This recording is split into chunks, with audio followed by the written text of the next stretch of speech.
تو حضرت خبیب کہتے ہیں کہ واللہ مجھے یہ بھی پسند نہیں کہ میں اپنے اہل و عیال میں رہوں اور محمد صلی اللہ علیہ وسلم اپنے گھر میں رہتے ہوئے ان کے پیروں میں کانٹا بھی چبھے، مجھے یہ بھی پسند نہیں ہے۔ تو وہ کہتے ہیں کہ ٹھیک ہے، تمہیں اس موت سے آزادی مل سکتی ہے اگر تم کفر کر لو تو حضرت خبیب کہتے ہیں کہ مجھے صرف 2 رکعت نماز پڑھنے کی اجازت دو۔ وہ 2 رکعت نماز پڑھتے ہیں اور روایت میں آتا ہے کہ انہی سے شروعات ہوتی ہے کہ موت کے وقت 2 رکعت نماز کی جو یہ ہے ان سے شروع ہوتی ہے۔ تو یہ 2 رکعت نماز پڑھتے ہیں نفل، اور پڑھ کر کہتے ہیں کہ واللہ اگر مجھے اس بات کا اندیشہ نہیں ہوتا کہ تم یہ سوچتے کہ اگر میں زیادہ پڑھنا چاہتا ہوں لیکن تم یہ سوچو گے کہ میں موت کے ڈر سے پڑھ رہا ہوں، تو کیا کرتے ہیں اشہد لا الہ الا اللہ جیسے ہی کہتے ہیں، اور کفار کیا کرتے ہیں 40 نوجوان لڑکوں کو نیزہ دے دیتا ہے اور کہتا ہے کہ اس کی بوٹیاں کرنا تم لوگ، اور وہ اشہد لا الہ پڑھتے انگلی کاٹ کے نیچے گرا دیتے ساتھ ساتھ، اور ایک بڑھتا ہے کچھ اعضا کاٹتا ہے، دوسرا بڑھتا ہے کچھ کاٹتا ہے، پورے جسم کا بوٹی نکالتا ہے زندہ میں ان کا، اور وہ دعا کرتے ہیں اللہ سے کہ اے اللہ یہ لوگ جو ہے میری موت کا نظارہ دکھانے کے لیے اپنے گھر کی عورتوں اور بیٹوں کو لائے ہیں، اللہ ان سے گن گن کے بدلہ لے، ان سے گن گن کے بدلہ لے کہ یہ لوگ میرے موت کا نظارہ مجھے بوٹی بوٹی کر رہے ہیں، یہ مجھے اختیار دیتے ہیں کہ تم کفر کر لو حالانکہ موت اس سے کہیں آسان ہے، اور کہہ کے ایک کافر آگے بڑھتا ہے اور ان کو اس طرح شدت سے مار دیتا ہے، اور اس وقت مرتے وقت خبیب رضی اللہ عنہ کہتے ہیں کہ اللہ میرا سلام میرے محمد صلی اللہ علیہ وسلم تک پہنچا دے۔ رسول اللہ صلی اللہ علیہ وسلم اس وقت مسجد نبوی میں بیٹھے رہتے ہیں اور سلام کا جواب دیتے ہیں، صحابہ پوچھتے ہیں تو کہتے ہیں کہ میرے خبیب کو شہید کر دیا اور اس نے مجھے سلام بھیجا ہے۔ تو اس طرح 10 کے 10 صحابہ جو بہترین قاری تھے، اللہ کے رسول کے پاس خبر آتی کہ سب کو شہید کر دیا گیا، بعض روایت میں اور اس سے بھی بڑھ کر اس سے بھی زیادہ ایک عامر بن طفیل نام کا ایک آدمی آتا ہے اور وہ کہتا ہے کہ اللہ کے رسول صلی اللہ علیہ وسلم کے پاس آتا ہے اور جو ہے آپ کی باتیں سنتا ہے، تو اللہ کے رسول جب اس پر اسلام پیش کرتے ہیں تو وہ انکار نہیں کرتا ہے اور اقرار بھی نہیں کرتا ہے، مطلب اسلام قبول بھی نہیں کرتا ہے، لیکن کہتا ہے کہ اللہ کے رسول نجد کے لوگ اسلام کی طرف رغبت کر رہے، لہٰذا آپ اپنے صحابہ کو بھیج دیجئے تاکہ وہ اسلام ان کے ہاتھوں میں قبول کرے اور اسلام سیکھے۔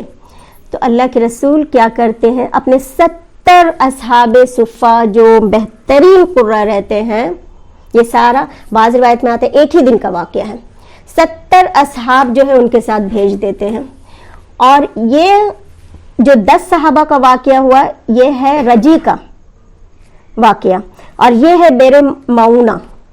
یہ جو 70 صحابہ کو بھیجتے ہیں یہ بیر معونہ کے پاس جاتے ہیں، بیر کہتے ہیں عربی میں کنویں کو، اور معونہ اس جگہ کنویں کا نام رہتا ہے۔ تو جب بیر معونہ کے پاس پہنچتے ہیں تو وہ جو عامر بن طفیل رہتا ہے نا، وہ 3 قبیلوں کو تیار کر کے رکھتا ہے اور اشارہ کر دیتا ہے کہ ان پہ حملہ کرو۔ تمام قبیلے والے 70 کے 70 صحابہ کو شہید کر دیتے ہیں۔ یہ صحابہ بھی اپنے ڈیفنس میں لڑتے ہیں، لڑتے کب تک لڑتے، اتنے لوگ، اور یہ صرف 70 پورے کے پورے صحابہ شہید ہو جاتے ہیں، جن میں ایک صحابہ خالی لاشوں کے درمیان میں وہ زخمی حالت میں بچ جاتے ہیں۔ 2 صحابی جو اپنے جانور کو چرا رہے تھے ان کو لگا کہ پرندہ نظر آ رہا ہے، تو سوچتے ہیں کہ یہاں پہ پرندہ کیسے، وہ جاتے ہیں دیکھنے کے لیے تو ان کو بھی پکڑ کے ایک کو ساتھ ساتھ پھر شہید کر دیتا ہے کفار، اور ایک کو جو ہے وہ بیچ دیتا ہے مکہ میں۔ تو جس کو بیچتا ہے گرفتار کر لیتا ہے جو صحابی کو، تو اس سے پوچھتا ہے یہ عامر بن طفیل جس نے یہ سارا کام کروایا، وہ پوچھتا ہے کہ تم میں یہ شخص کون ہے جس کو جو ہے قتل کرنے کے بعد ہم نے دیکھا کہ آسمان کی طرف اٹھ گیا، اور کافی دیر آسمان کی طرف وہ اٹھا ہوا تھا، پھر زمین میں آ کے اس کو رکھا گیا، یعنی کہ کیسے یہ ہوا؟ تو وہ جب دیکھتے ہیں صحابی کو تو کہتے ہیں کہ یہ تو عامر بن فہیرہ ہے، کون ہے یہ عامر بن فہیرہ؟